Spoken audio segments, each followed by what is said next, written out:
So hey anime fans, the series name is What If Naruto Got Harem with My Little Ponytail, so let's start the series. Princess Celestia was unable to do anything but gaze at the moon on this overcast night in Equestria. The time she had trapped her sister into the moon had been a century.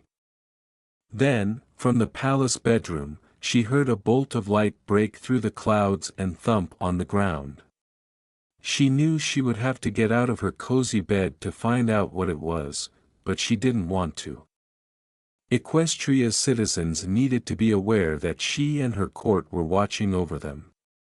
She spread her wings and flew to the collision site, then soared over to investigate it before landing. Because it was buried in the ground, it was difficult to identify, but she did her best to use magic to extract it. Naturally, she didn't anticipate finding a small fox because she had no idea what was down there. As she saw the small creature scuttle out of the hole, she told herself, "I don't think ordinary foxes can fly." He replied, "Gods forbid I try that again," and got to his feet. Celestia gasped. It was a flying fox that spoke. When the fox looked down at the two rings on his paws, he said, "I guess the backlash was so powerful Naruto and Kurama had to use their dormant forms to restore power." After shaking the dust from his body, he looked at the alicorn, who was just standing there looking shocked. Celestia had lived for thousands of years, but she had never encountered anything as fascinating as this. She wanted answers from him for some reason. The fox appeared to be older and wiser than the alicorn. The fox paused for a moment as she said, Who are you?" To try whether he could sense the previous voice's owner, he raised his muzzle in the air and turned his ears. Celestia had to gasp when his gaze strayed to her. His right eye was completely black, with two red circles encircling a white crosshair. His fur had the mark of a four-pointed star with two little arches between the points. "I'm going to go out on a limb and say that there are no humans here whatsoever," the fox declared. She saw the fox's ears pin back against his skull and said, "Humans. Since Star Swirl the Bearded's era, there have been no known sightings of humans." He said, "No, humans." He sat on his haunches and then raised both forepaws into the air, exposing a little rectangular gadget behind one of his bangles. "That must mean I have no way back."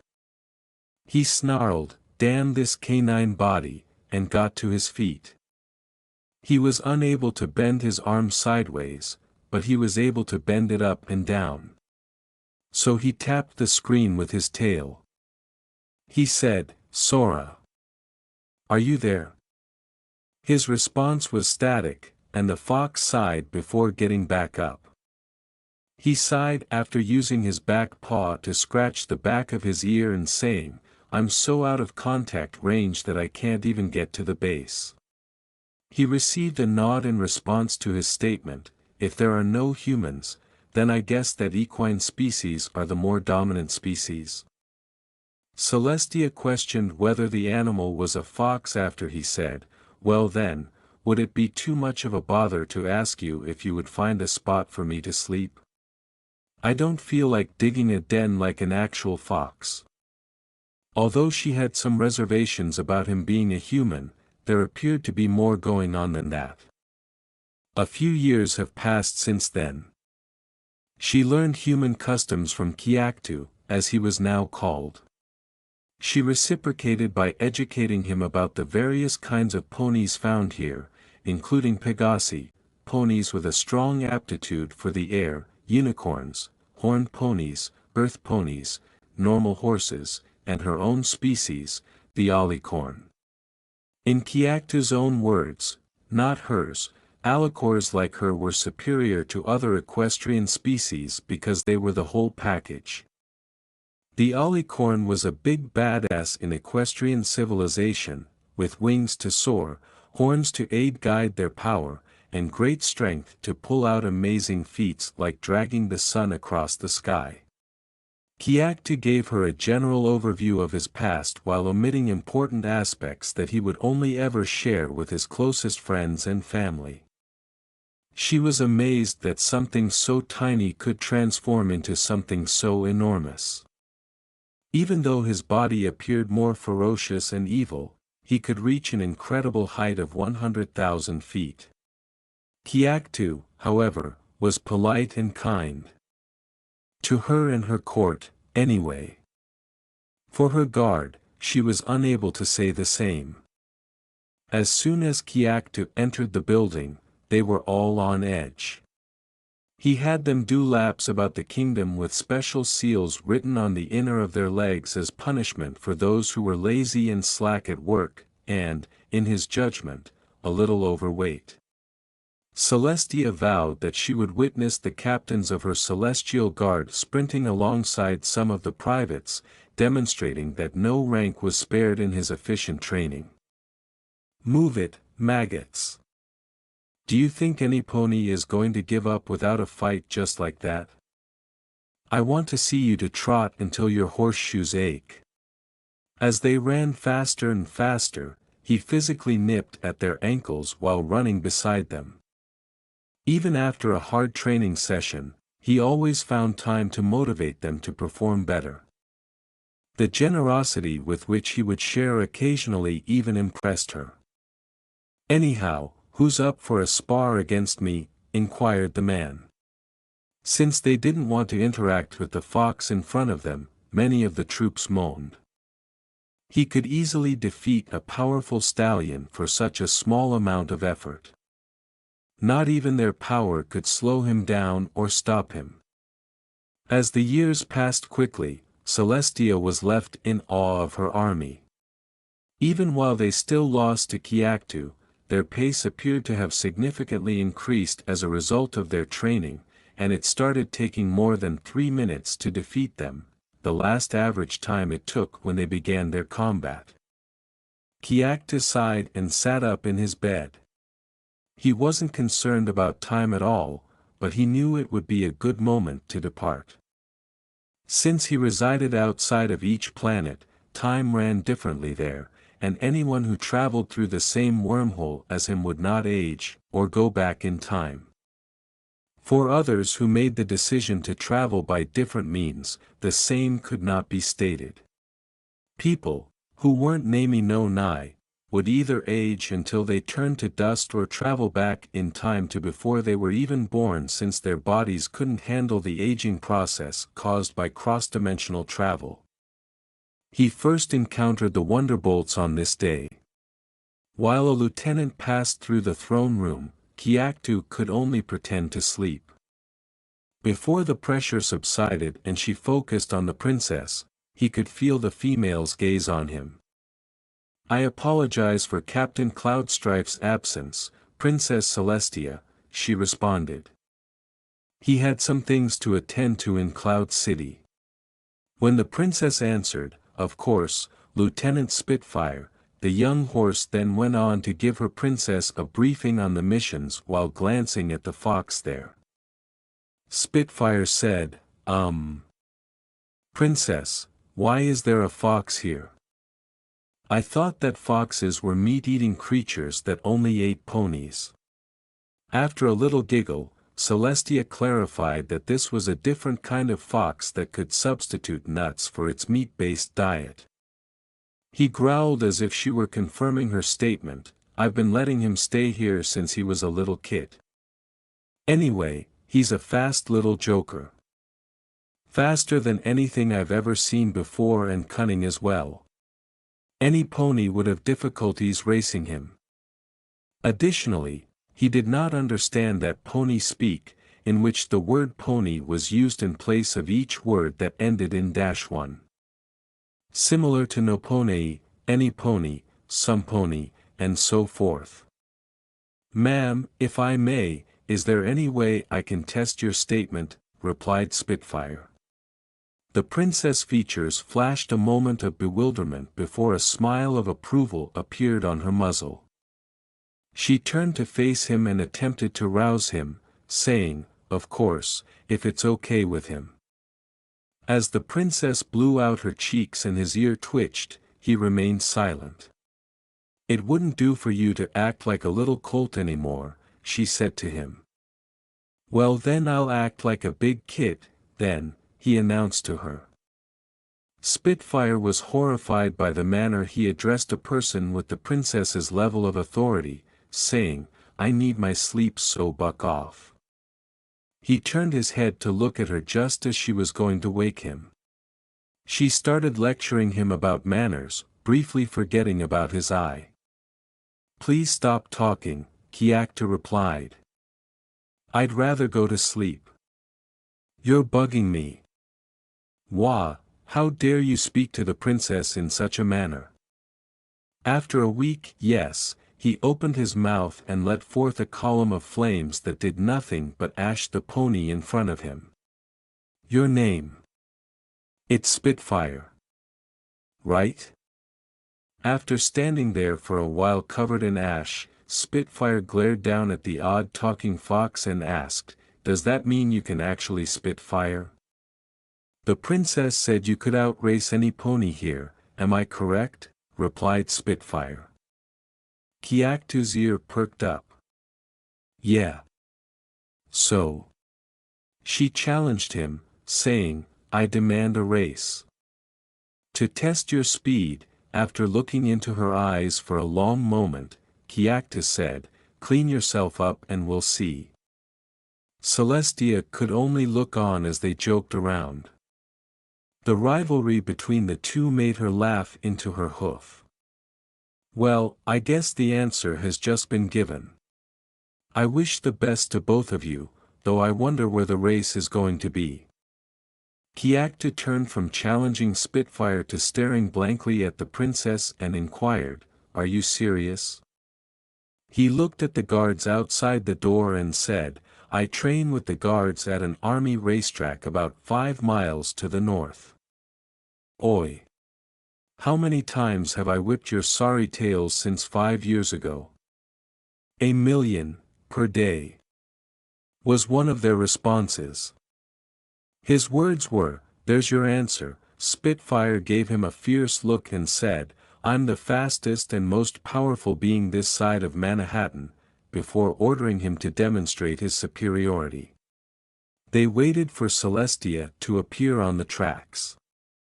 While Kyaktoo simply lay there with his head in his paw, Spitfire started to spread her body out. The lieutenant of the Wonderbolt was questioned, "How many laps do you want to go?" She proposed, "How about 2 or 3? Watching Celestia start to flap her wings and descend from her position above the skies in the center lane, Kyaktoo groaned. She questioned, "Are the 2 contestants ready?" "Ready/ready. And go." As the Wonderbolts in the stands, along with a few guards, encouraged her, Spitfire was off, racing around the track at record speeds. Spitfire had once passed aboard Kyaktoo, who was being urged to get up by the other guards. He eventually sprang up and struck a stance, his tail stuck in the air and his forepaws out in front, just as she was about to pass him a second time.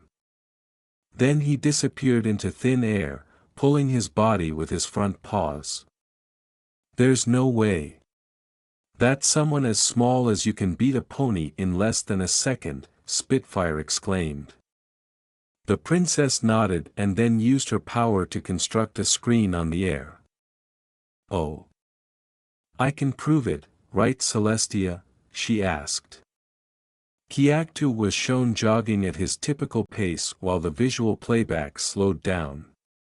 The flower, which took over an hour to reach the half-quarter of the screen, was the only indication that he was traveling so quickly.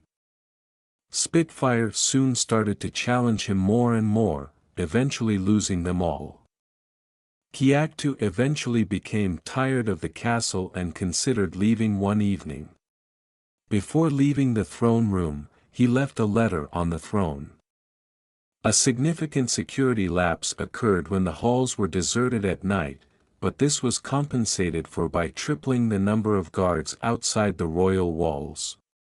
He pawed the door open carefully, glanced to the left and right, nodded, and walked out of the room, silently closing the door with his tail. Kyaktoo set off into the night and continued till he reached Ponyville, a little settlement. Celestia entered the throne room the following morning after she had raised the sun, only to discover Kyaktoo was not present. Then she focused on her throne, knowing that he could care for himself effectively. Since Kyaktoo never demonstrated the ability to fold things properly, she was stumped by the nicely folded piece of paper that was inside.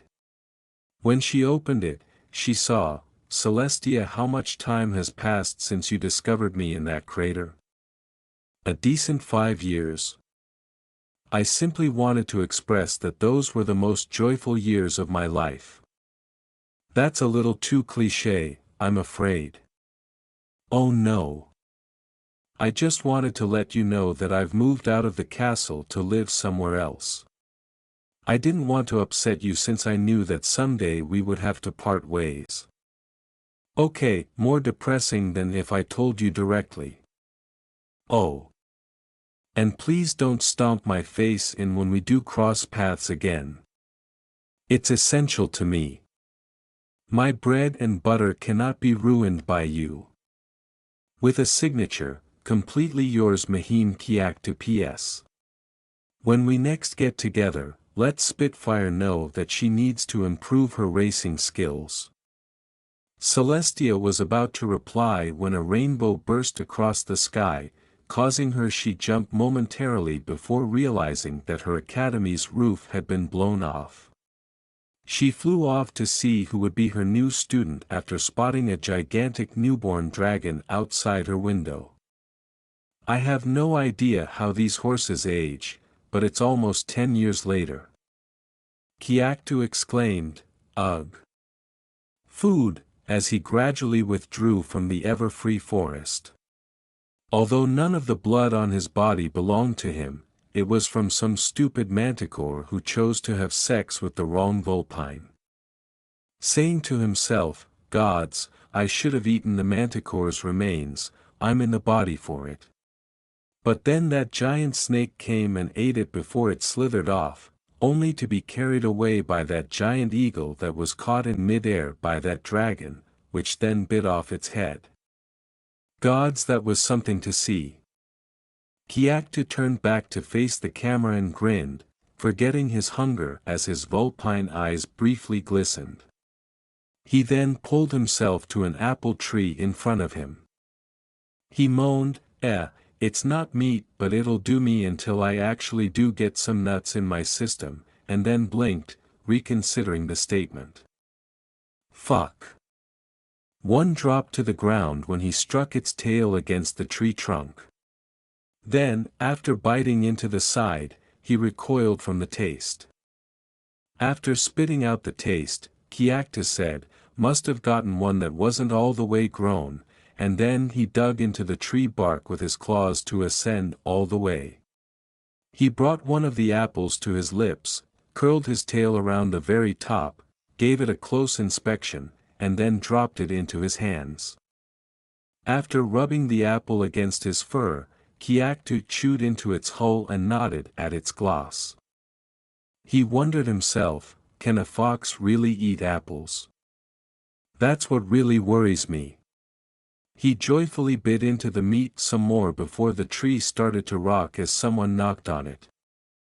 Nuts, berries, grubs, worms, small mammals, birds, and others I know. But do they eat apples? We'll find out in about 2 to 3 hours. The entire tree began to rock, and Kyaktoo stooped to put his arms around his branch. He lost his hold and tumbled over the side before he could do his best to hold on when an apple fell on his head from above. His hold started to loosen, and before he realized it, he was on the ground. However, he fell in a bucket of apples rather than on the ground. Before the bucket started to move, more apples fell on top of him, saturating him from head to toe with the crimson fruit. As the basket was delivered to its owners, Kiaktu was unable to speak because the abrupt blow to the head knocked him out. With a deep southern drawl, a young girl inquired, "Is he awake?" "I up," said a lower baritone voice that also had a little southern accent. "Ah, think the little critter's comin', too," remarked another elderly female voice from the south. Before shaking his head and attempting to relieve the headache, Kiaktu started to roll over. "Oh," he exclaimed, starting to massage his forehead. "What hit me?" The ponies were staring at him when he turned to face them. The youngest, a golden filly with red hair and a huge red bow, seized him by the neck with her front hooves and embraced him tightly to her bosom. Yip?" she asked. "Ah, he's just so cute," she thought. "Can we keep him, Applejack?" As Celestia said, "I don't know. He needs to be housebroken, potty-trained, fed daily, and given water." A blonde woman wearing a Stetson with a tan ponytail and 3 apples on her sides. Lazily rolling a bit of wheat between his teeth was the third horse, a bright red one with green apples on his flanks and golden hair like his sister's. The older sister said, "Why's the little critter giving me the stink eye?" while Kiaktu simply gave her a look. He said, "Maybe it's because you insulted me by acting like I couldn't take care of myself," drawing the pony's attention.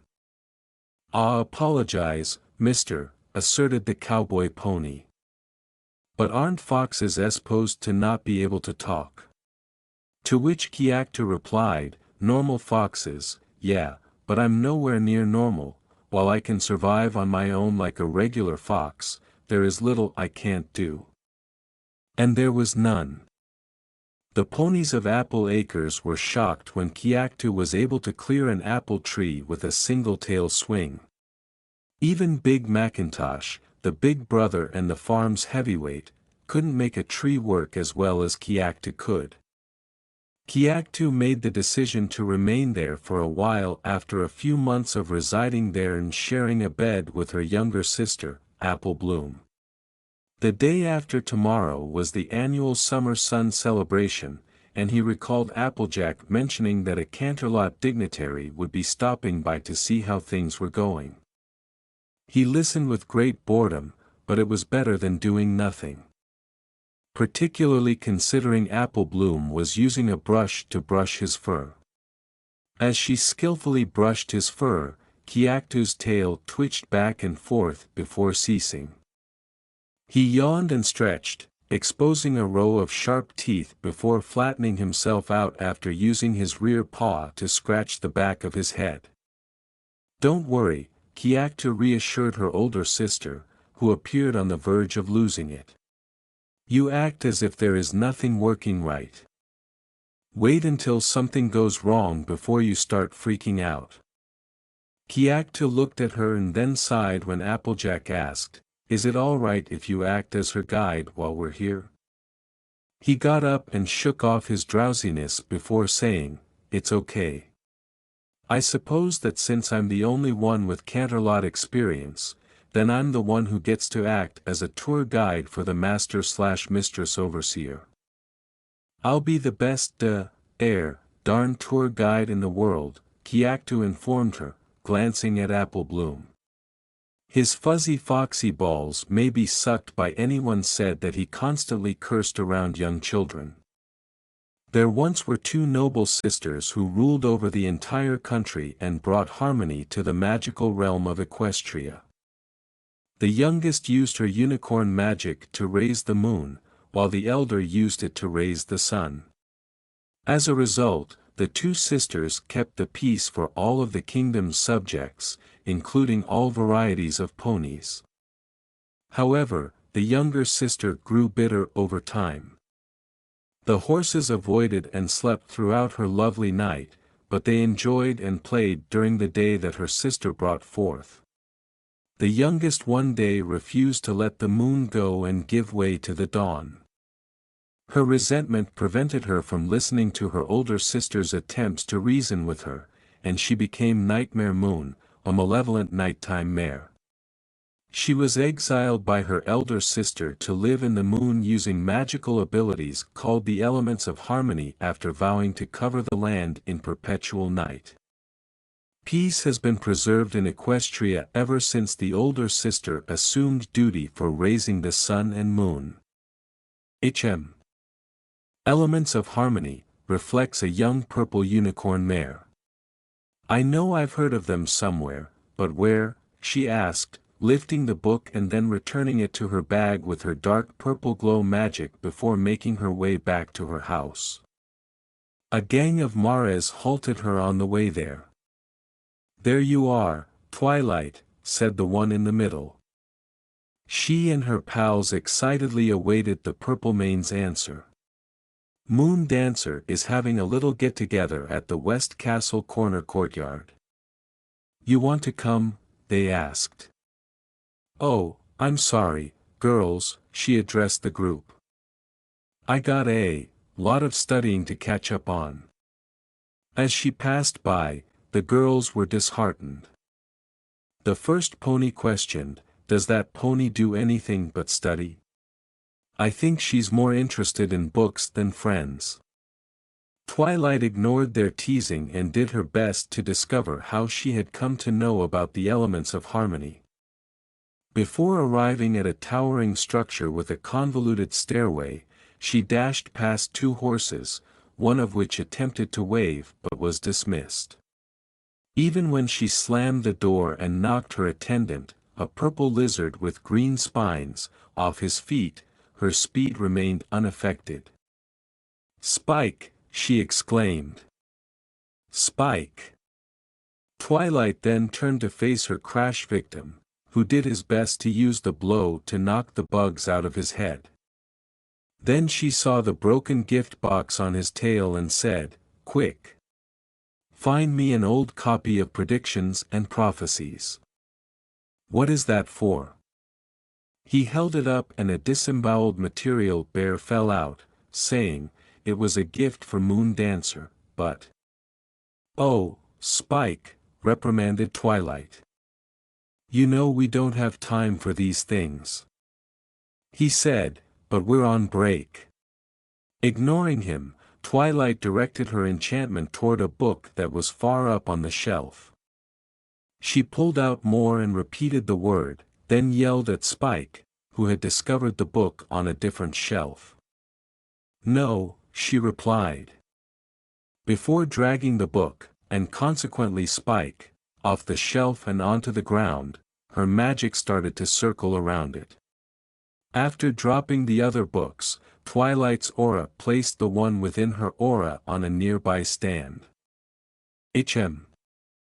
Elements. Elements. E.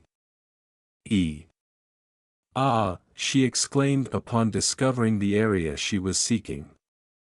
"See, Mare in the Moon." Spike said, "Mare in the Moon. Isn't that an old pony's tale?" Twilight exclaimed, "Mare.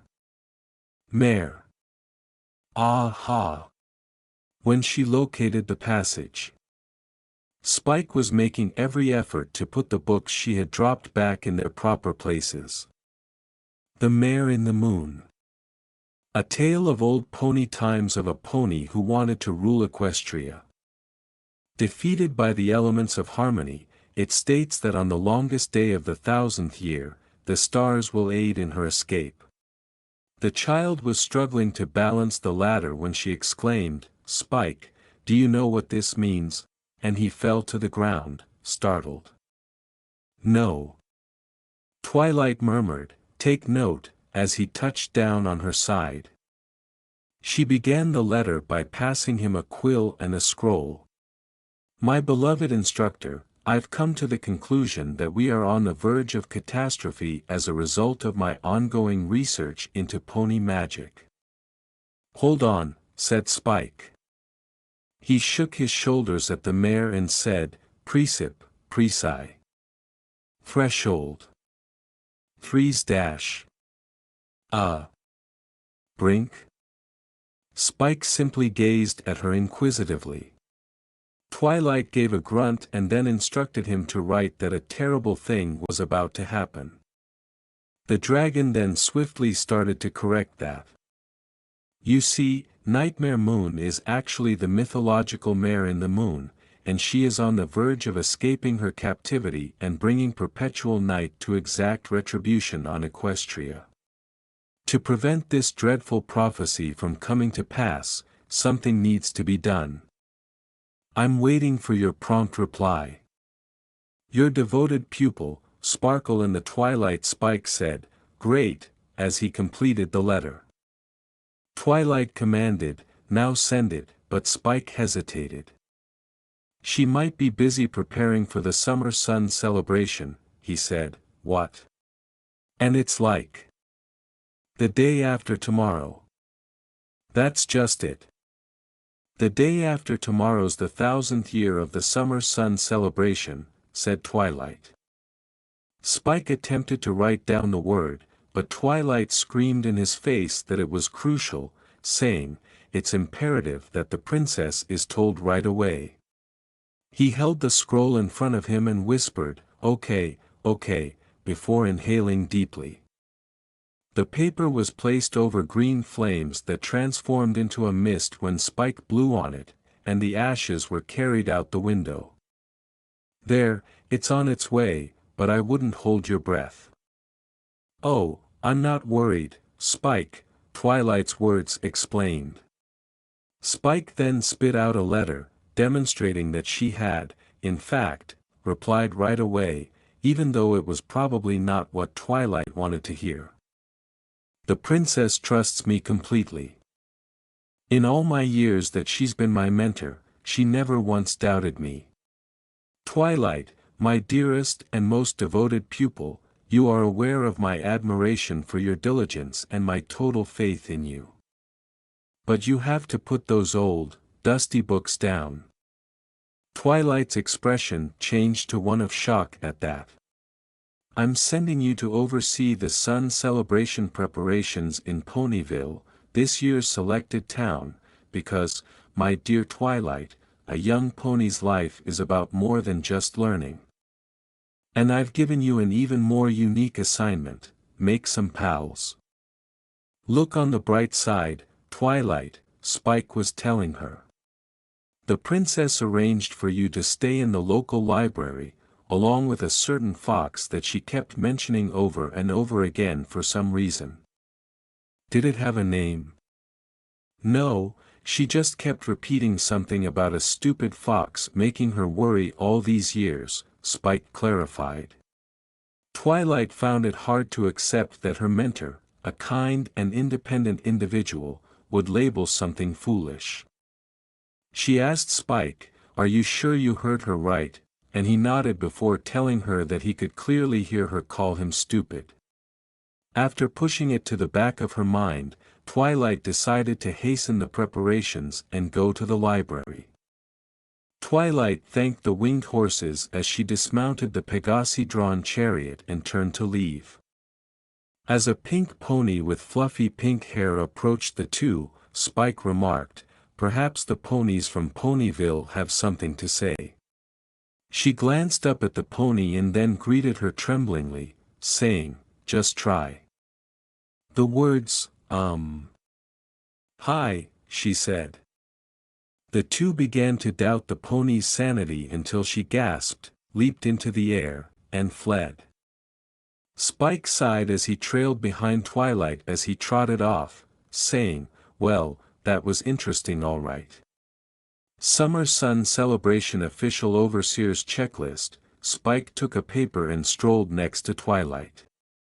As they got inside the ranch, they noticed Applejack rushing at the tree and bucking it. Number 1, Banquet Preparations. Sweet Apple Acres. Twilight complained, Well, better get started, and approached the mare wearing the Stetson. Applejack hurried to shake her hoof as she said, "Good evening, my name is Twilight Sparkle." Applejack responded, "Well, nice to meet ya," and then released his grip. "We here at Apple Acres sure do like making new friends." "Friends?" inquired Twilight. Her hoof continued to shake from the pace until Spike snatched it and laughed, receiving a frown from the purple mane. "Actually Well, what can I do you for?" "Well, I am here to supervise the preparations for the Summer Sun celebration," explained Twilight. Applejack asked Twilight if she wanted to sample some of the cuisine after confirming, "And I'm to believe that you are in charge of the food?" Twilight attempted to say, "As long as it doesn't take too long," but Applejack interrupted her. Before the crowd pushed Twilight and Spike under, the blonde pony rang a bell and yelled, "Soup's on every pony." They were then seated at a table. Applejack wanted to present the whole family when their eyes started to focus again. "This here's Apple Fritter," Applejack said as a light brown ponytail with green hair fell from an apple that might have been her namesake. She introduced the family members of the main residence after naming out each member of the Apple family and observing them as they left treats. As his name was called, the strong crimson pony held up a treat and said, "This is Big Macintosh." The little pony carried a cake on her flank and said, "Apple Bloom." She put an apple in her guest's mouth and remarked, "And the last family member is Granny Smith." "Up and at 'em, Granny Smith. We got guests," the old green pony exclaimed as she awoke from her slumber and made her way to the party. "Huh? Wha?" she inquired, then repeated what AJ had said just a moment before adding something incomprehensible. "Why, I'd say they're already part of the family." At that remark, Twilight spat out the apple stuck in her mouth and turned to face Applejack. "Ah ha ha," she said with a tense laugh. She gave a clumsy smile and said, "Well, I can see the food situation is handled." She then clarified that it was almost time for her to leave. The youngest pony in the group looked up at the older one with doe eyes and said, "Aren't you going to stay for brunch?" Twilight sighed after glancing around and observing the sad expressions on each pony's face. "Fine." With joy, the farm was raised, and Twilight departed with a swollen belly. After crossing eating off the list, Spike moved on to the next topic, the weather. He explained to Twilight, who was doing her best to contain her hunger, that a pony named Rainbow Dash was supposed to clear the clouds. She raised her gaze to the heavens. Twilight answered, "Well, she isn't doing a very good job of it, is she?" before a streak of blue sent her into the air.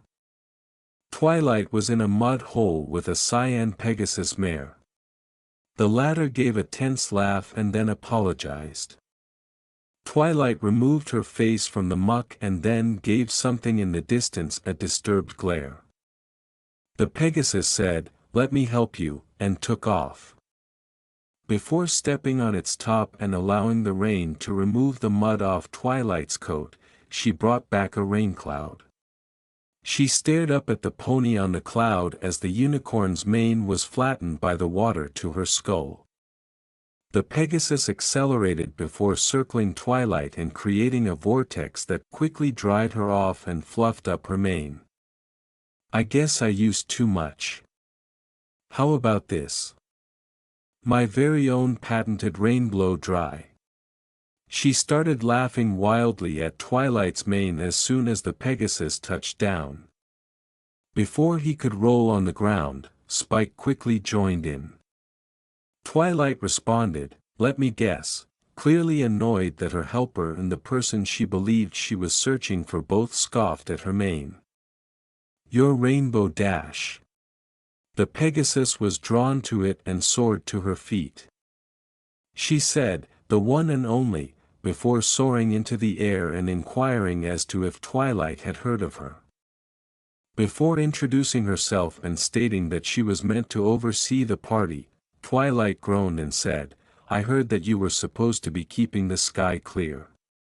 After leaving the mare, Rainbow Dash took a hammock-like repose on a cloud. Yeah, she said dismissively. "That'll be over in a snap. Just as soon as I'm finished practicing." "Practicing?" inquired Twilight.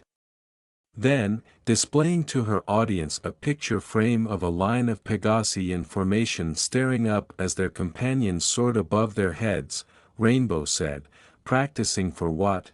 and said it was for the Wonderbolts.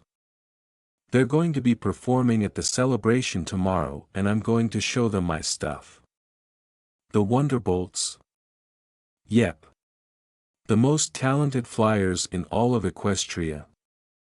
That's them." Her lips vibrated in a superb way as the twilight blew across them. "They'd never accept a Pegasus who couldn't keep the sky clear for one measly day," she continued. "Watch this," Rainbow Dash said. "I can clear the sky in 10 seconds flat." "Prove it." Upon landing, the Pegasus mare boasted that she had cleared the sky in precisely 10 seconds, leaving a rainbow track in her wake. Twilight's face was frozen in astonishment as she said, "What did I say? 10 seconds. Flat." Rainbow chuckled as she circled the unicorn, saying, "You should see the look on your face." She then took off as Spike remarked on how awesome she looked before tampering with Twilight's new hairstyle. "You're a laugh, Twilight Sparkle. I can't wait to hang out with you some more." He was completely disregarded as they made their way to the main hall. "Wait. It's kind of pretty once you get used to it," Spike remarked. "Next up is decorations," and then looked up from the list. "Beautiful. Bows and ribbons adorned the hall." Twilight remarked, "Yes, they are quite beautiful indeed," but he wasn't referring to the decorations. The unicorn mare who was adorning the space was the subject of his conversation. Her curling purple mane and tail complemented her immaculate white coat. Her flank was encrusted with 3 diamonds encircled by glitter. Hearts took the place of Spike's irises, and then he did his best to straighten his back. After rolling her eyes and grinning, Twilight approached the other unicorn in the room and greeted her. She started to say, "Good morning," but was interrupted because the other person was quite busy. "Ah, yes," replied the white unicorn. She turned and took a close look at Twilight's predicament before yelling, "Sparkle always does the trick, does it not? Why, Rarity, you are a talent. Oh my stars, darling. Whatever happened to your incomprehensible?" Twilight said, "Oh, you mean my mane? It's a long story. I'm just here to check up on the decorations and I'll be out of your hair." Rarity immediately started pushing Twilight, who was making every effort to defend herself, outside the building and to her home, which appeared to be a beautiful store. "Out of my hair. What about yours?" she asked. With his irises still in the shape of a heart, Spike used his tail to fly behind like a certain Sega Fox figure. Before Twilight arrived to a girdle adorned with jewels, Rarity let her try on many costumes and judge them inside the boutique. She gave the order, "Now, you were telling me where you were from, darling." After taking a long breath, a tearful Twilight responded that she had been sent from Canterlot.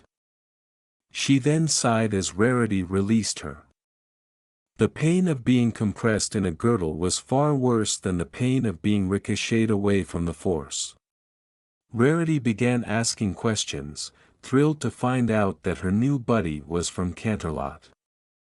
Ignoring the discourse surrounding him, a smitten Spike glanced at Rarity and leaned on his back claws. The white unicorn's shimmering eyes exclaimed, "I am so envious." The glamour. The sophistication.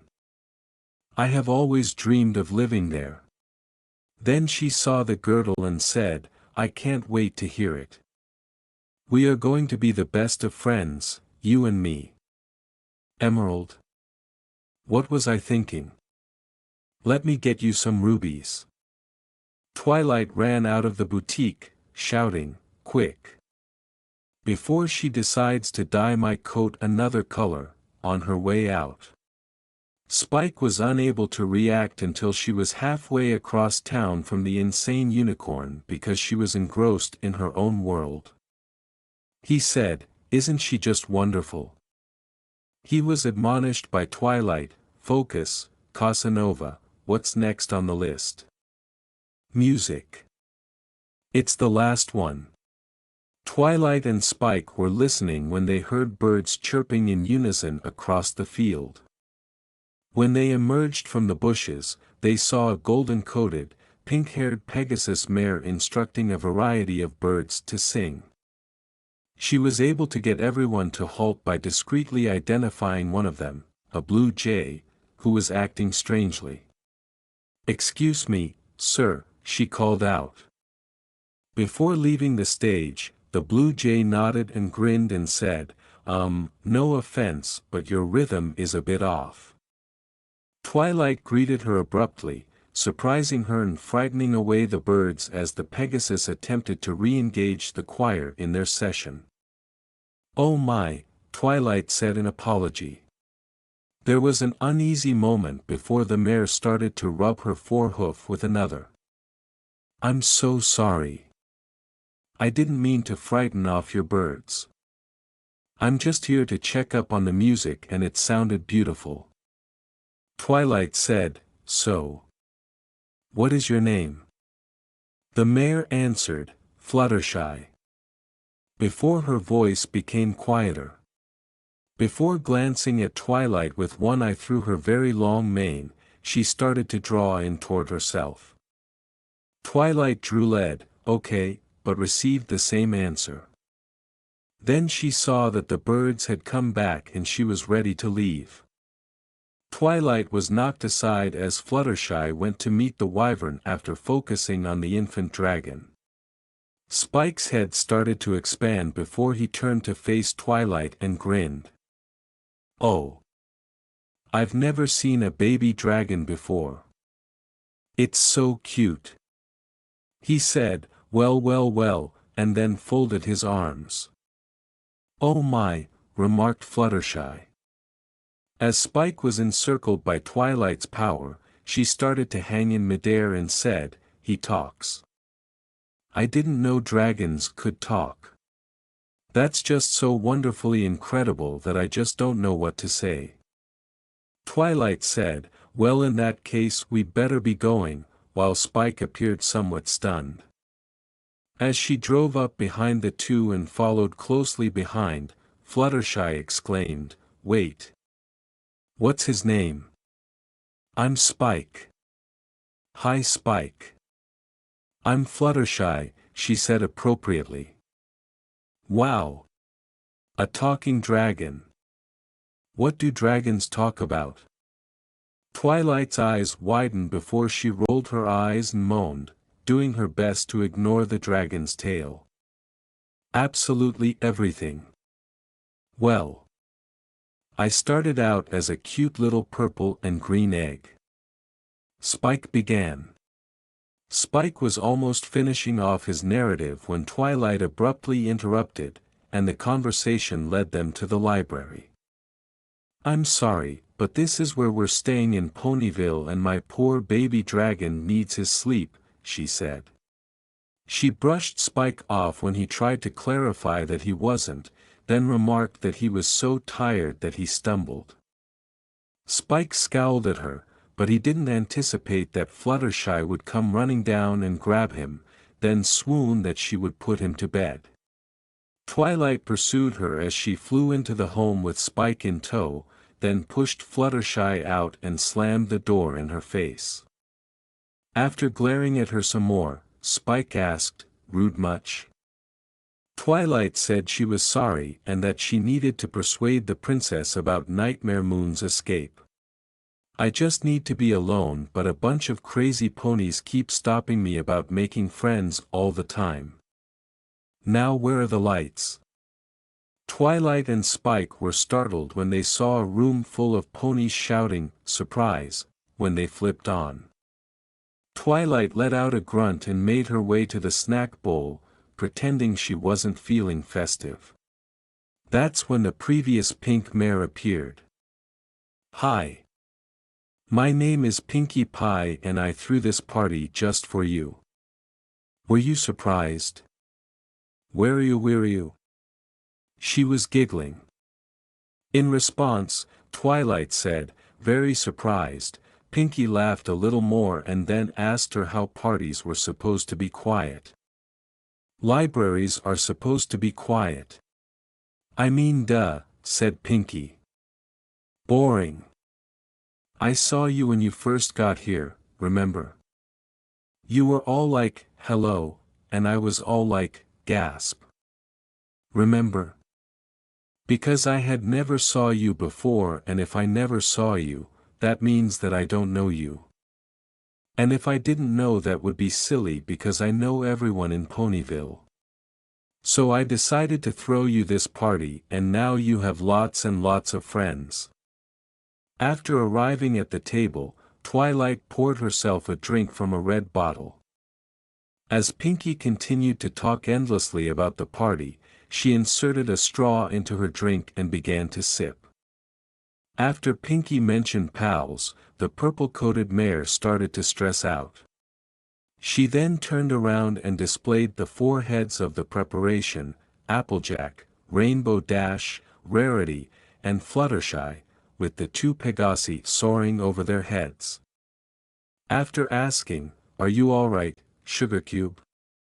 Applejack watched as the purple unicorn fled the room and Twilight's hair caught fire. Pinkie answered, "Ah, she's so happy that she's crying." "No, that would be the hot sauce she just ingested," Kiakta said after arriving at the celebration. Before he showed it to them, he grabbed the bottle with his tail. He only ate fish when there was nothing else since no one objected if he did. Why is there hot sauce here when nobody eats meat? Before consuming the cupcake, Pinkie Pie just tipped the bottle over upon it. While the others gazed at her inquisitively, Kiakta simply gazed up at her with half-lidded eyes. "What?" she inquired. "It's good."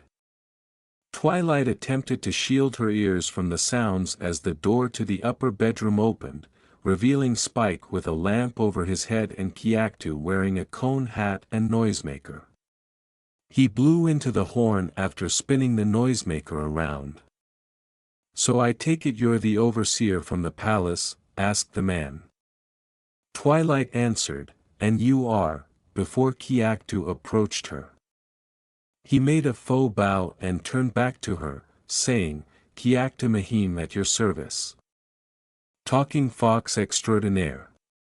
Then he turned his head to the stars and said, "Originally I was to guide you around Ponyville, but you were in such a rush that I didn't even get a chance to meet you.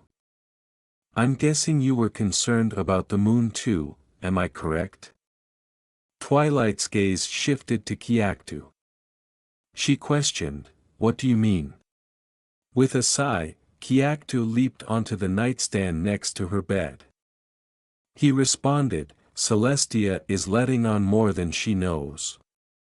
Spike interrupted them, holding a lampshade adorned with streamers over his head. "When I lived at the palace, I also read the book that you are reading. I know tonight's the night of Nightmare Moon's fated return and that the stars are helping her to escape. Celestia does as well, but didn't want her subjects to worry, if you catch my drift." He shouted, "Hey, Twilight," to catch her eye. Pinkie Pie's starting pinned the tail on the pony. Want to play? She screamed, "No." And Kiaktu leaped from the nightstand, landing on the floor in pain. Shaking the discomfort away, he murmured, "Ow," and then he sat up.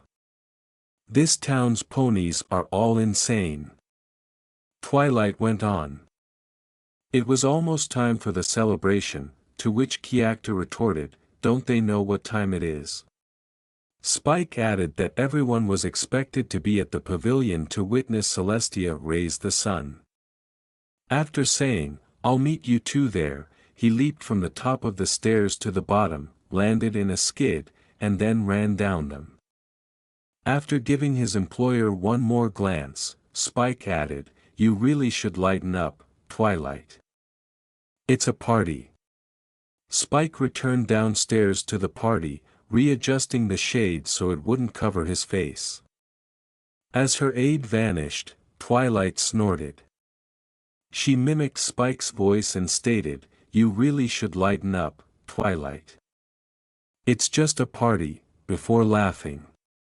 She gazed out at the moon, whose shadow revealed what appeared to be a unicorn head on its surface, and said, "And here I was trying to find out more about the elements of harmony, and all of this friend-making has kept me from it." Twilight used her magic to lift the book in front of her, and she saw 4 stars begin to close in on it before the shadow on the moon disappeared, causing her to gasp. Legend has it that on the longest day of the 1000th year, the stars will aid in her escape and she will bring about everlasting night. Tonight, Kiakta discovered that the mask had a reddish tint as he was outside in the ever-free forest. The sounds of malicious laughing surrounded him, and he could sense the hate in the air. As he held his place, the fox snarled, the sounds getting closer until he sensed a powerful presence behind him. Gazing over his shoulder, Kiakta clenched his muscles into an attack stance, quickly growing to tower over the figure behind him as the tempo of his growl decreased. His look became more wild and uncouth until his opponent was a silver-blonde fox the size of a mature stallion, with black fur running from the bridge of his nose to the point of his ears and 9 bushy, waving tails with black tips. His forepaws still retained claws, but they now resembled human forepaws. "And now, it is my great pleasure to introduce the ruler of our land, the very pony who gives us the sun and the moon each and every day, the good, the wise, the bringer of harmony to every pony in all of Equestria."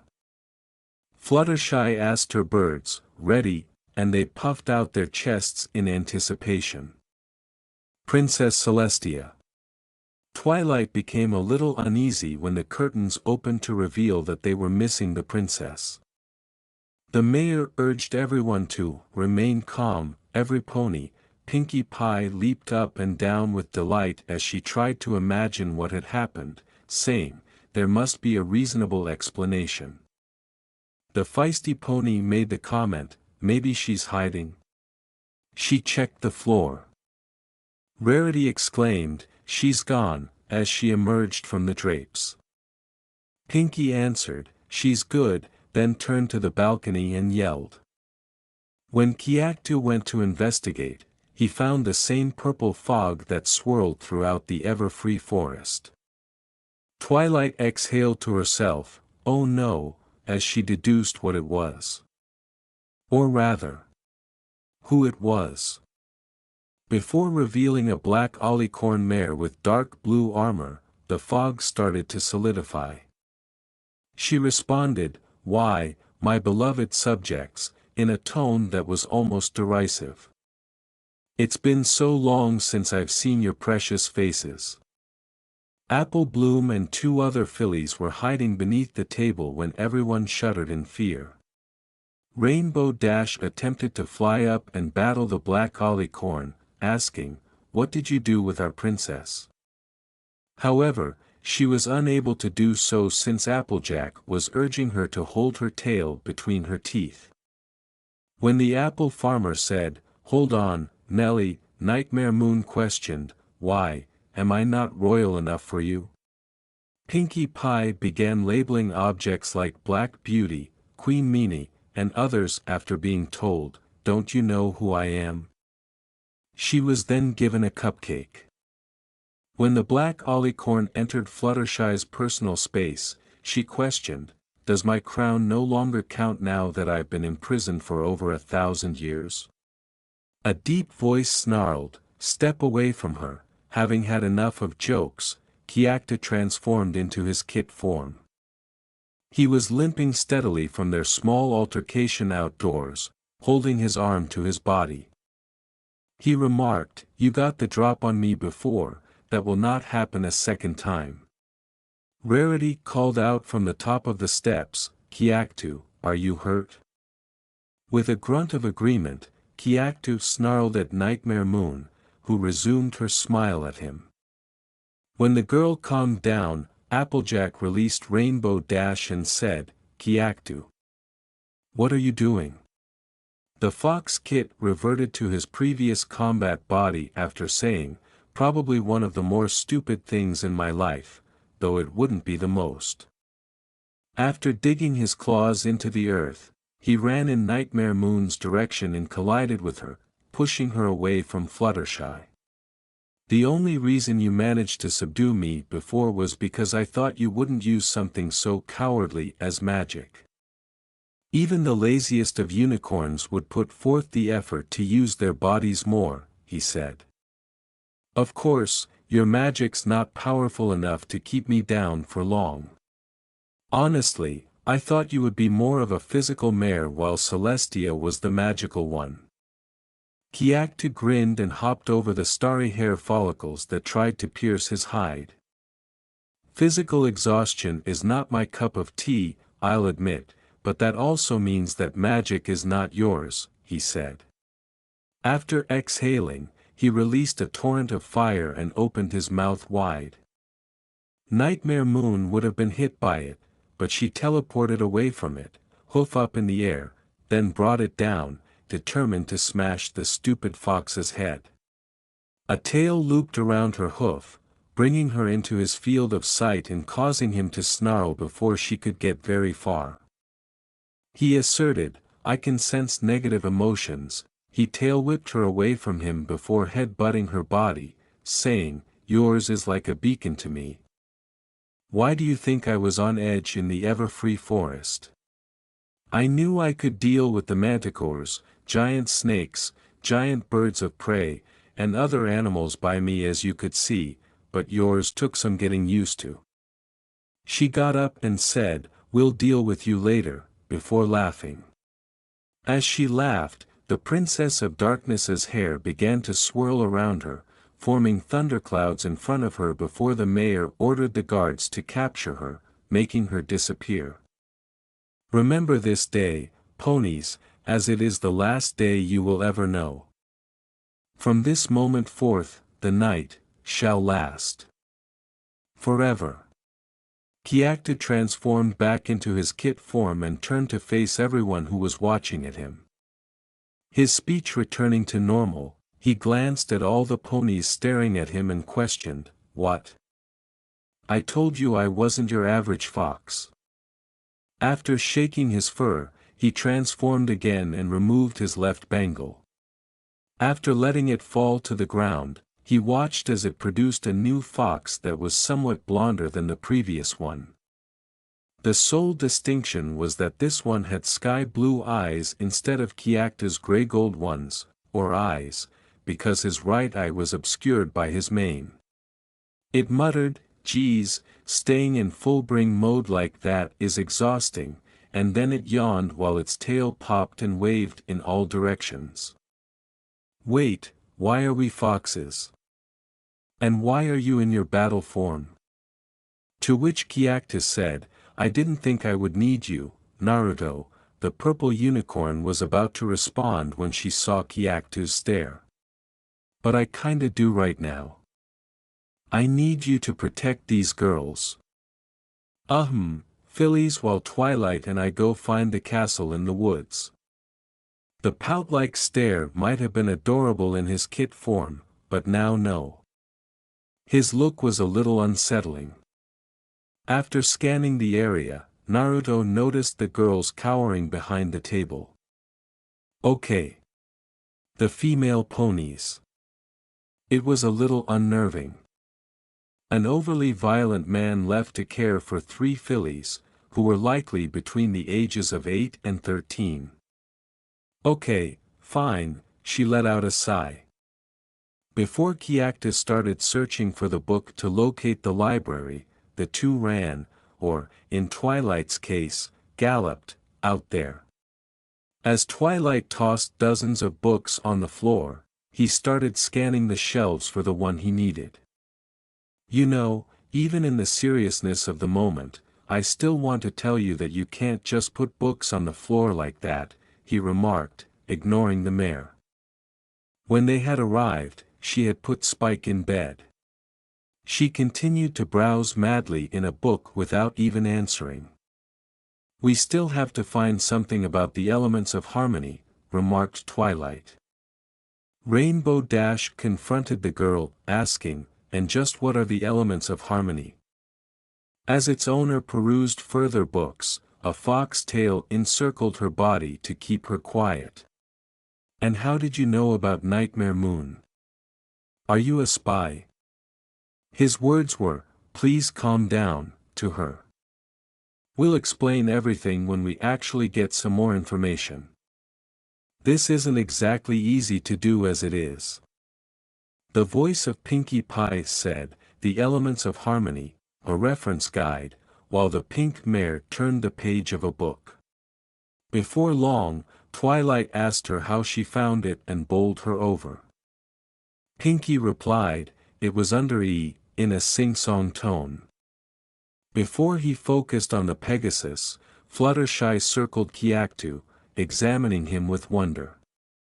A little irritated at being investigated like a new species, he questioned, what is it? Wow, she exclaimed. Fluttershy was really fascinated by his speech abilities, saying, I've seen you in town, but I never knew you could do the things you do. I guess that is to be, he said in response. In my original dimension, horses weren't able to speak. Instead, they neighed and were kind of used as transportation, harvesting, and other things, like how they are today. Hell, in my dimension, foxes can't talk either and are hunted for sport, so I can't talk with how I am now.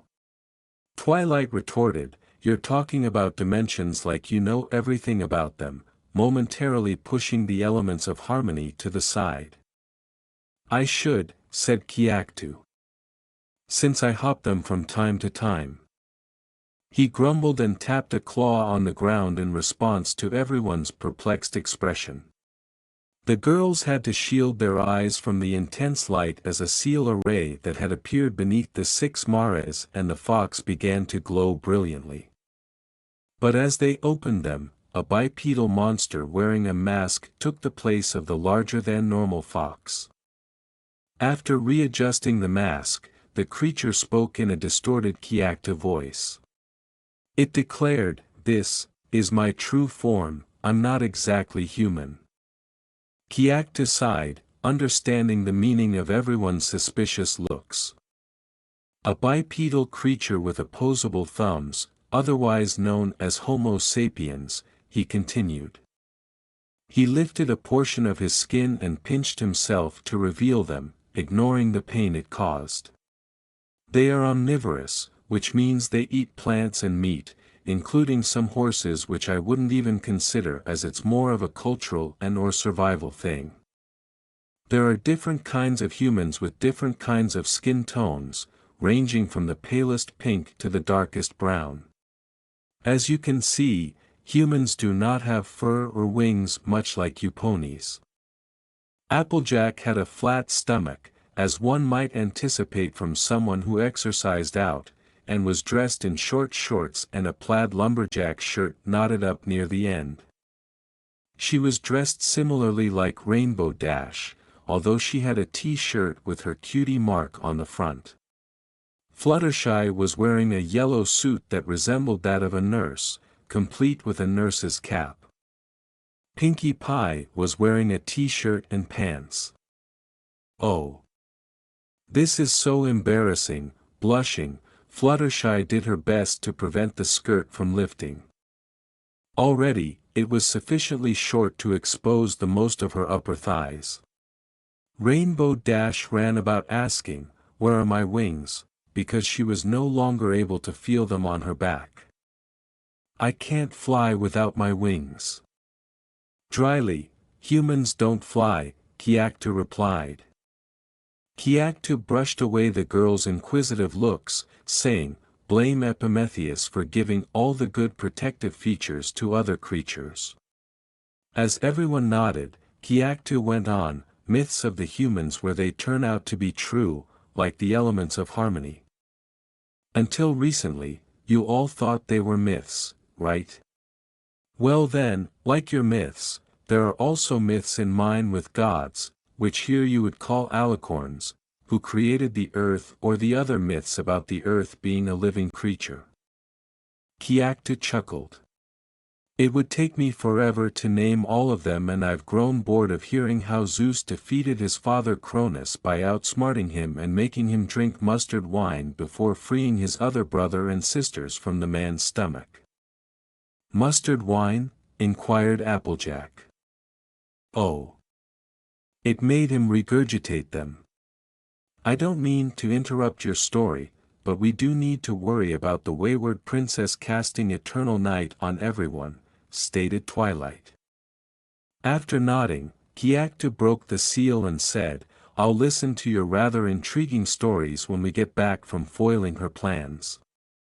He questioned the unicorn, "Do you have a hint as to where each of them are?" She replied, "There's nothing in the books." Kiaktu examined each of the other mares before nodding. "Just that there were 6 elements of harmony, but only 5 are known: kindness, laughter, generosity, honesty, and loyalty." He thought to himself, "I feel like I know who the 5 spirits are. However, I suspect the 6th one is closer than they seem." Kiaktu felt as like they were being watched, and his muscles clenched before he let out a growl of annoyance. He could feel the negative intent left by their observer, and his normally gray-gold left eye had now gone blood-red.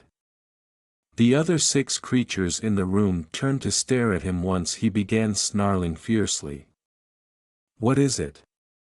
Applejack inquired, causing Kiaktu to look in her direction and pause his roar for a moment before returning his focus to the window and getting back up. He glared at the window and remarked, "I sense negative emotions outside." He shook it out of his system, saying, "It's really strong, too. Almost like it wants to blanket me in sorrow, anger, hurt, and what feels like revenge. I think we had a guest watching us, but I can't feel her presence anymore." In response, Twilight said, "Right. We found where they are, they're in a castle in the Kiaktu concluded, ever-free forest, as they gazed into the forest. He was aware that he will return, but not any time soon. In actuality, it was really gloomy. His nerves might have been affected by the fact that he was in the forest on a bad day. And he had ended up fighting the Dark Alicorn herself on that little excursion. Kiaktu remarked, "Well, this is the end of my journey. My body can only transform into this body at least 3 times a day, what with the limiters on it. And then I could only use my bigger form at least once a week if I store up enough energy." Applejack questioned, "Isn't this your 2nd time?" Kiaktu tensed at being discovered. "Wait. No, you did battle Nightmare Moon before the celebration, so that would mean that before the celebration is once, at the celebration was twice, and after that." When everyone's eyes shifted to the bashful Pegasus, who stated, "He stayed the same ever since, so he has one more transformation before he gives out." She retreated a little before apologizing. Kiaktu sighed after dismissing Fluttershy. He sucked it up and followed the girls, saying, "Actually she's right. If something did happen to you girls, Big Mac would never let me live it down. Neither would Full, Luan, or Soul." "We," said Pinky with delight. "Let's go." Twilight stated that the woodland was unsafe, but Kiaktu's tail stopped her. "Look," she said. "I appreciate the offer, but this is really only something I can do." Applejack said, "No can do, Sugarcube," to the unicorn. It's disputed whether Twilight twitched because she said, "friend," or because she said, "ain't," but it was probably the former. "We sure ain't letting any friend of ours go into that forest alone." As they trotted into the forest, the other Maras concurred, saying, "We're sticking to you like caramel on a candy apple." Pinkie Pie concurred, saying, "Especially if there's candy apple in here." Twilight gazed incredulously at the girl. As the pink horse rode past, Kiaktu could only pause and gaze at her, blinking and hoping she was kidding. "What? Those things are good?" Twilight inquired as to if any of the seven had truly ventured into the forest while they were strolling through it. "Ugh! Heavens no," was Rarity's response. Applejack added, "Just look at it. It's so dreadful." Others claimed that it didn't function as well as Equestria. To which Kiaktu replied, "It works plenty much the same everywhere, survival of the fittest, two things battle, only one of them live." Rarity made the suggestion, "Please tell me that's just one of your human sayings for nonsense," but he didn't hear back before speaking. "I wish I could." In a scary voice, Rainbow Dash also started to slink through the shadows and narrate a tale of how a Nopone ventured into the forest and returned. Kiaktu cast a scowl in the direction of the Pegasus mare. According to Kiaktu, "I came out of it alive." He stroked the side of his stomach where a bruise was still evident and said, "Horribly injured, but alive. And that was just because I had to fight Nightmare Moon."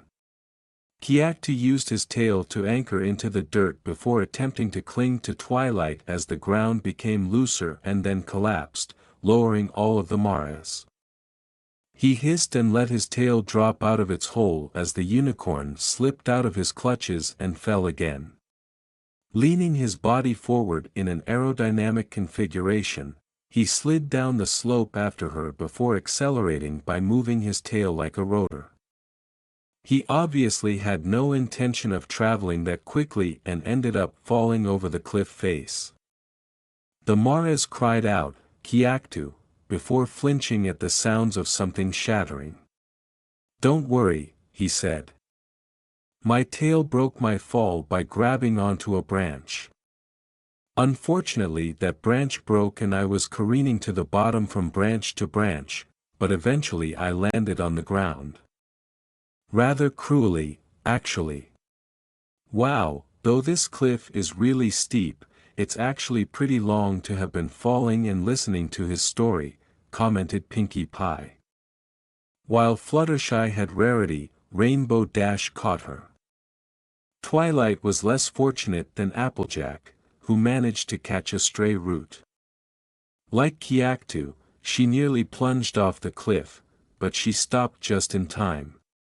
Applejack released the root and slid softly toward her. She said, "Hold on, I'm a-coming," to Twilight. She said, "Applejack, what do I do?" Before responding, Applejack took a moment to gaze at the sky. Twilight appeared perplexed by her answer, "Let go." "What? Are you crazy?" Applejack said it again. Twilight stared into her eyes and saw that she was telling the truth when she said, "What I'm telling you is the honest truth, you'll be safe." Then she released go and slipped over the edge, screaming.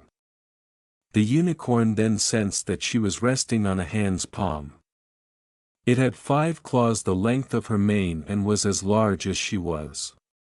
A huge silver fox with a huge smile that displayed rows of sharp teeth with 2 long fangs in place of canines caught her attention as she followed the arm up.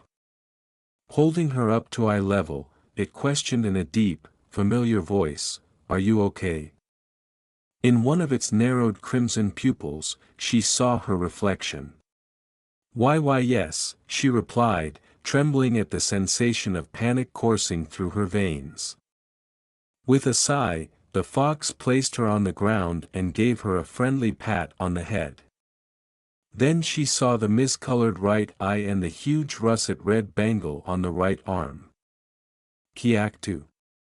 Kiaktu delicately tapped the side of his muzzle with one of his enormous claws. "In case you're wondering, this expression means you got it right on the nose," he replied. After that, Kiaktu focused on the other maras. "Well, I guess this means that I won't be able to use my giant form any time else this week." The sound of mist going away and snarling was heard as he leaned forward and then lay on the ground, his ears twitching. The maras took notice as his growls caused a slight tremor in the ground.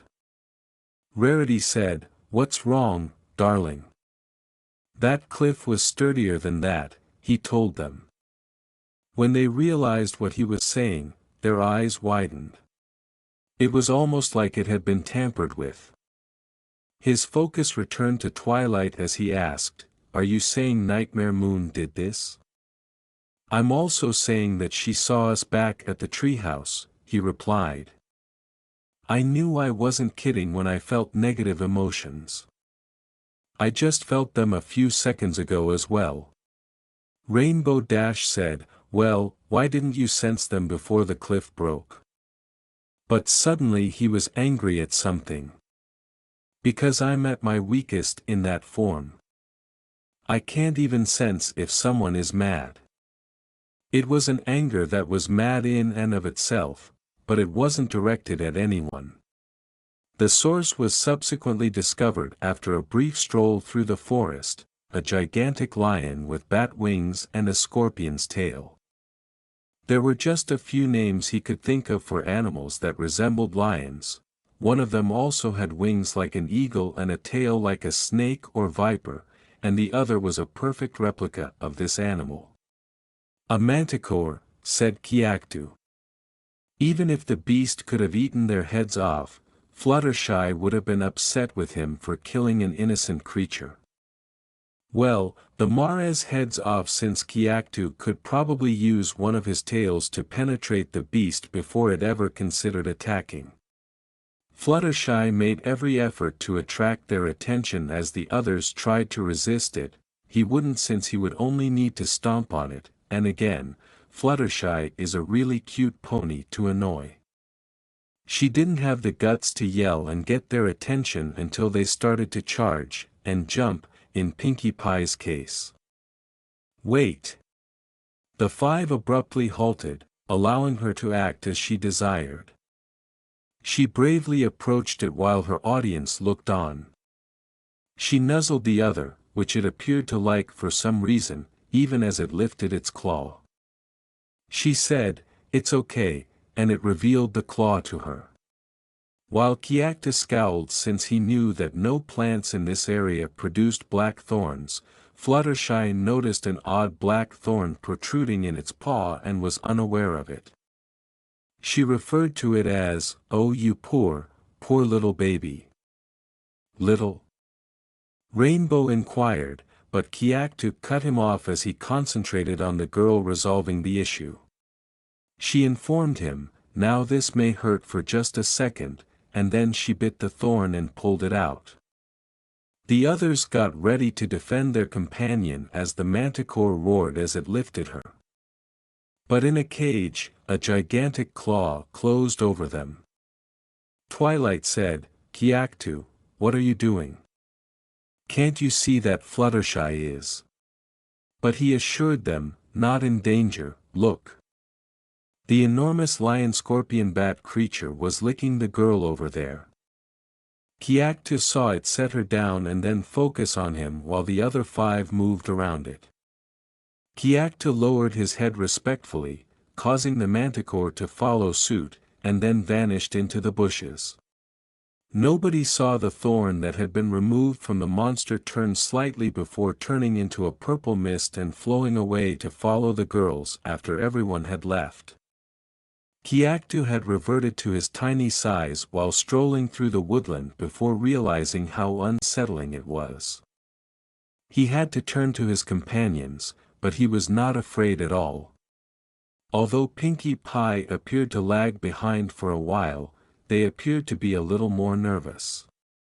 He halted abruptly when the woodland grew darker than it should have because he saw a glimpse of purple mist blending with the trees out of the corner of his eye.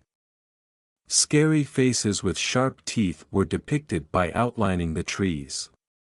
Kiaktu didn't find the girls frightening at all, but they were another matter. Without listening, Applejack blurted, "I think I just stepped in something," just as Fluttershy screamed. She saw the trees and leaped back to the group, saying, "What? It's just mud." Kiaktu shielded his ears, which were beginning to get sensitive to the sounds, while the girls screamed. The screams quickly gave way to laughter as everyone's focus shifted to Pinkie Pie. She was twisting her face in a variety of amusing ways while making faces at the trees. Twilight said, "Pinkie, what are you doing? Run!" Before the music began, Pinkie said, "Oh silly, can't you see?" Kiaktu's ears pricked in an attempt to detect its source, but they were completely unsuccessful. "When I was just a filly and the sun was going down," she sang. As Twilight wondered what she was doing, Kiaktu did his best to drown out the noises. The purple unicorn said, "Please tell me she's not." But Rarity assured her that she was.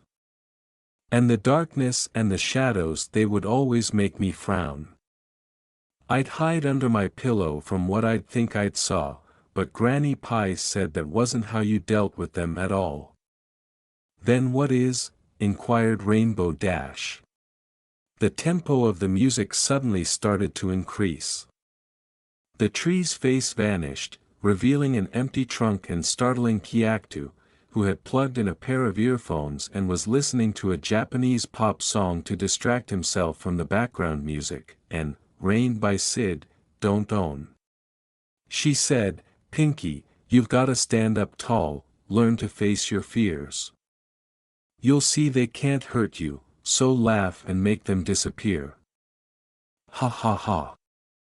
The girls continued to chuckle as the trees returned to their usual state. Kiaktu remarked, "Let's keep going, hoping to get it through this woodland before things became more bizarre than they already were." The group of Mares reached a very swift river while they were still giggling. As the others peered over her shoulder at the issue, Pinkie questioned, "How are we going to get across this?" Kiaktu's ears perked to the source when she heard the sounds of males sobbing. "It's coming over there," he said, pointing with his claw. A huge purple sea snake was screaming and flailing its tail in the water, causing the waves they saw as they broke through the dense foliage. He had a one-sided mustache and a slick-back brownish-orange mane. "What a world," he exclaimed repeatedly. Excuse me sir," Twilight interjected. "What happened?" the serpent asked, explaining that his mustache was torn off by a purple cloud of smoke that swept straight past him. "And now I look simply horrid," he exclaimed, sobbing as he fell into the water. The Mares became wet and irate when the wave splashed into them. Unaware that his fur would fluff out like a cloud, Kiaktu simply shook it off as a dog would. He muttered, "Not a word," as he turned to face the Mares, who were practically laughing at him. He then started to groom himself so that he could lick the fur cloud away. When Applejack said, the more you try to say you're not a fox, the more you actually seem like one," he gave him a sneer. The Earth Pony looked at the serpent and said, "That's what all the fuss is about." Rarity shouted, grabbing everyone's attention, "Of course it is. How could you be so insensitive?" While highlighting his positive traits, that excellently groomed mane, those lovely luminescent scales, his excellent manicure. The serpent uttered the words, I know, it's so true." To protect their owners, but from the serpent's view, Kiaktu's tails coiled firmly around his hind legs. "Yeah, I'm keeping my rump from his gaze," he said in a low voice. The serpent had a very unsettling attitude. Rarity screamed, "That was all horribly disfigured by your destroyed mustache," and the sea serpent agreed. She ripped a scale from the serpent and held it as if she were ready to cut something, saying, "That is a horrible crime against fashion that I cannot allow to happen." Before he could witness her chopping off her own tail, Kiaktu had to force himself to stop thinking she was going to assault the sea serpent. In order to make the fur match the opposite side of the serpent's mustache, Rarity used magic to graft it onto its face. "My mustache," he said with joy. Twilight edged up there as Kiaktu nearly palmed his snout in astonishment. "You fixed it." Rarity said he looked smashing. She said, "Rarity, your tail." "It's fine," declared Rarity. In a whisper to Kiaktu, Rainbow Dash said, "Short tails are in this season, and I'm sure it'll grow back." "What I don't get is the fact that the tail is supposed to be a part of our body as well," remarked Kiaktu. He showed by wrapping his tail up like a spring and then pushing it out, saying, "That's how we move them." Applejack clarified, "I believe the tail of a horse is different from that of a fox." Kiaktu gave a shrug and then watched as the serpent tried to cross the water. Before realizing that the bridge was down, they finally arrived at the castle. Rainbow Dash shouted, "I'll get it," as she shot over the edge and into the abyss. Kiaktu heard voices yelling her name as she watched the Pegasus reach the opposite side before announcing that she had. She turned to face the fog behind her and asked, "Yes. We've been waiting for you," a woman's voice answered. "The fastest flyer in all of Equestria. 3 Pegasi, 2 men and 1 female, came out of the mists." "Who's that?" inquired Rainbow. "You." The blue Pegasus then soared into the air, saying, "Who, me?" "Oh yeah. Me," before recalling something. "You wouldn't mind telling the Wonderbolts that because I've been trying to get into that group for a long time." "No, Rainbow Dash," answered the other woman. "We want you to join us, the Shadowbolts." Kiaktu's ears flopped back in realization as he tried to use his keen sense of hearing to hear what was happening. Rarity prompted him to look at her by asking, "What is it?" "She's under one of Nightmare Moon's traps," he replied. The Maras attempted to attract their friend's attention, but the Pegasus mare's eyes glowed before the fog grew thicker. "She's been asked to join a group called the Shadowbolts. Kiaktu snarled and reached for the rope before the fog engulfed it. He sprang through one of them as he ran to the other side, but she flew up above him.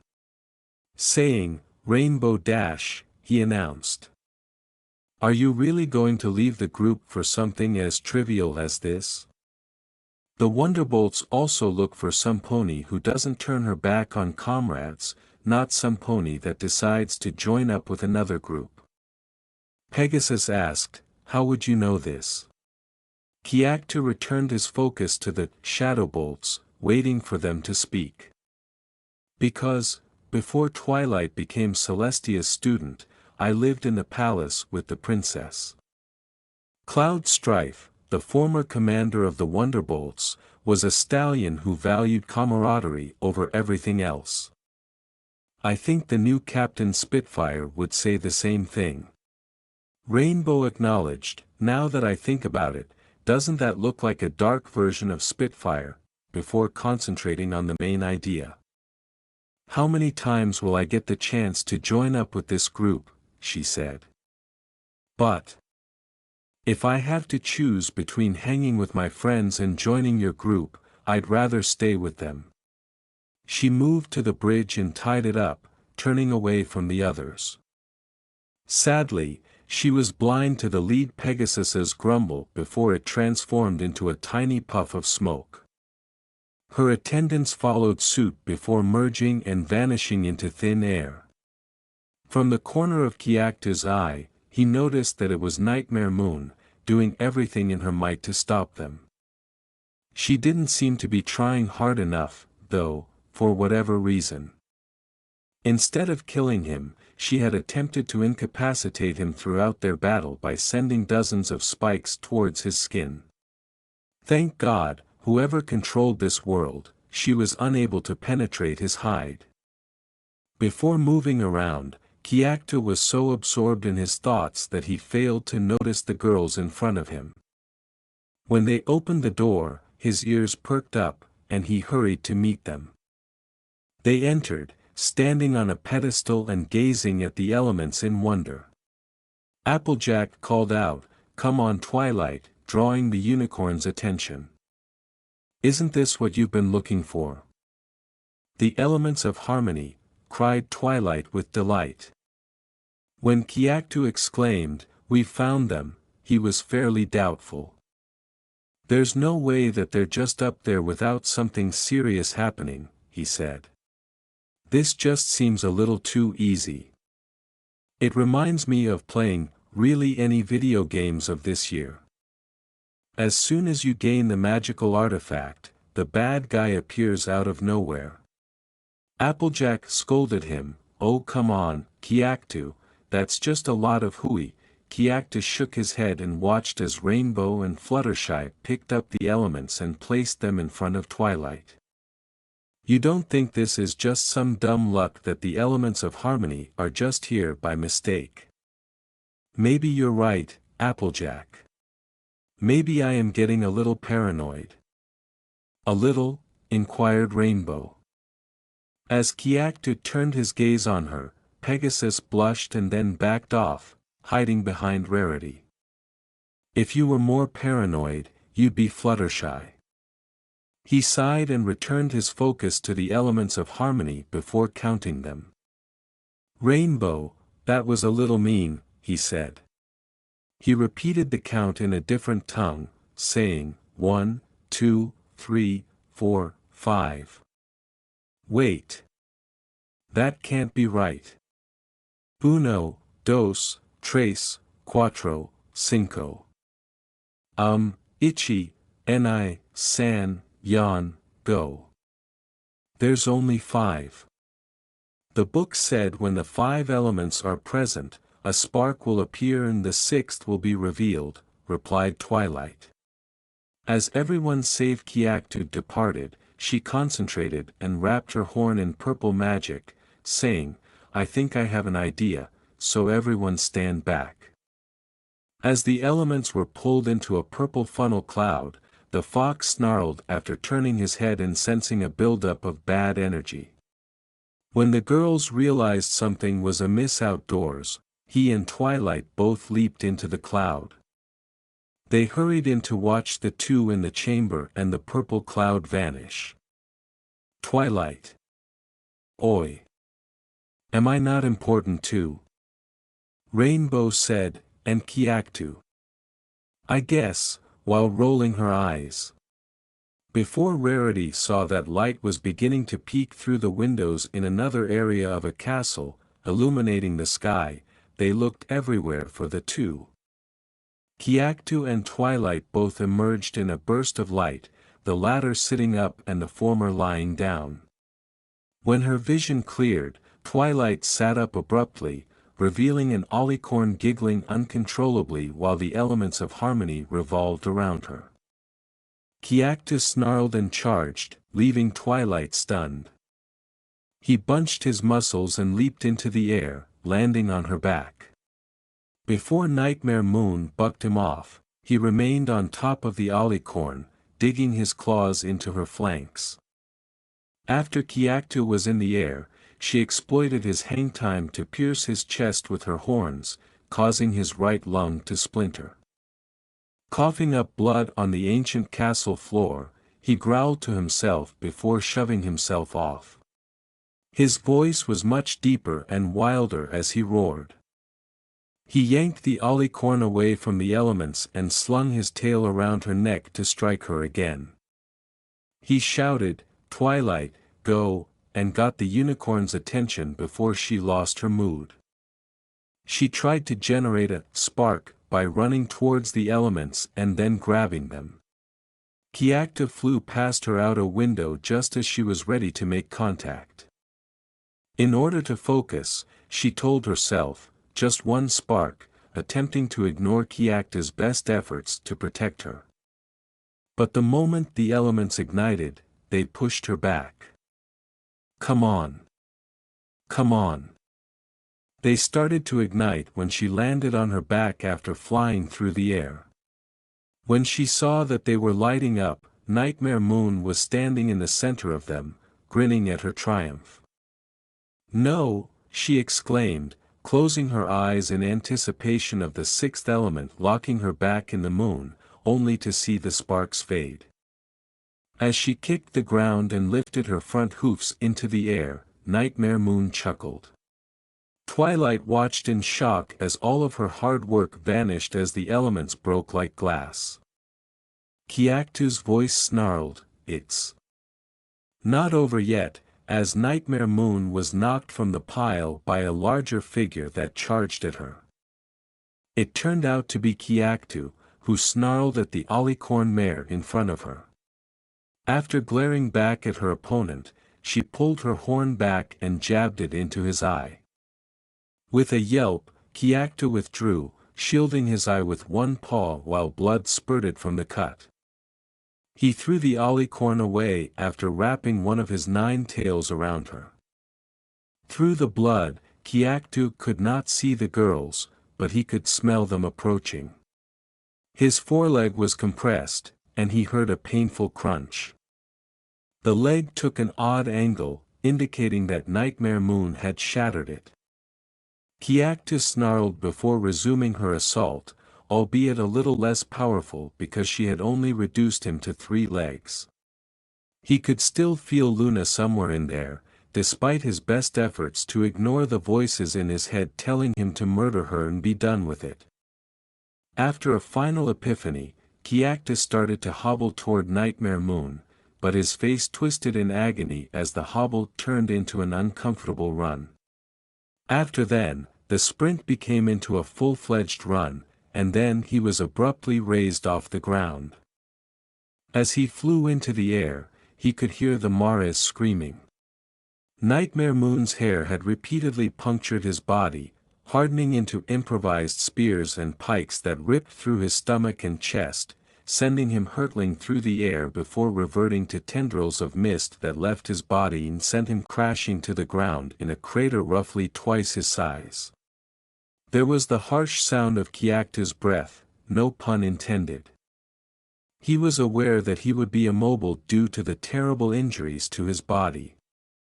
On his wrists, a dazzling light source started to emerge, engulfing the last of the bangle. Before changing into gauntlets, it started to take on a different form. Then the light started to engulf his whole body, eventually enveloping him. His arm was starting to mend itself, and he could hear the bone pop and straighten up.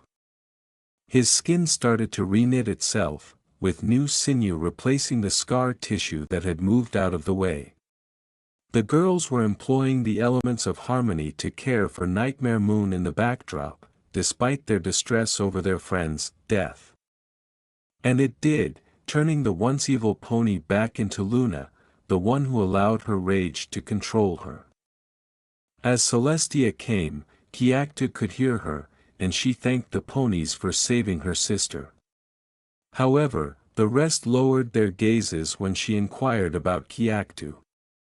They all covered their eyes since they had forgotten about their friend in the excitement and turned to discover that he was blazing brightly. Suddenly, the light went out. Instead of Kiaktu's fur, a fox wearing golden armor replaced him. There was a golden gauntlet with a different colored gem on each wrist, a peculiar one with an orange core and blue outer edge was on his left, while a gem with an orange center and red edge was on his right. The fox's helmet mechanically folded down to reveal Kiaktu's face with his injured eye completely healed. "Yo," he uttered casually. He didn't expect the barrage of ponies against his armor, which pulled him to the ground and then lay on top of him. "You girls were able to make the elements help you. I'm glad. Don't you ever do anything like that again, you hear me? Darling, that was awful. I seriously thought she had killed you. And they were only the first two." Celestia quickly reprimanded him for his foolish behavior, but it was short-lived because he wasn't paying much attention. He scoffed and then looked at the newest girl in the group. "If anything, I hate being scolded by brats like you like I'm a little child," he said. It was, "Hello, Luna," he said. "My name is Kiaktu. It's such a pleasure to finally meet you when you aren't trying to sever my head with your hair." After killing the fox in front of her, the alicorn murmured, I guess it's good to meet you too," feeling a little bashful. Kiaktu stretched his limbs after lengthening each of his tails. He remarked, "It's amazing." He stretched his arm out, flinching as a ghostly arm reached out from the limb before clutching the roof. "I suddenly feel that I can run around the entire town. I guess when I was in that state, it loosened up some more of my power." With his claws pressing into the roof, he looked down at them after pulling himself up. He said, "Aha," and then walked away. He released his grip before he fell to the ground and used his new limbs to prevent himself from colliding. It's opened up some old pores. Though for some reason, I think I'm still only able to use 3 transformations of each, though. Pinky said, "You know what time it is? It's time to party." Unbeknownst to Kiaktu, the group eventually ended up in Ponyville.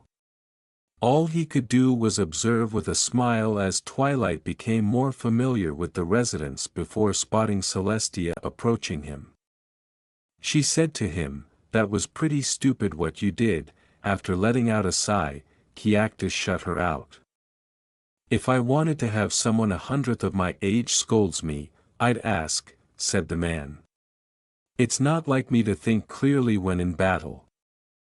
If I did, then I'd have to balance it out by being lazy in life." Celestia remarked, "But you are lazy in life," to which she received a frown in return. "Anyway, I just needed to find out what I could about Equestria," he said.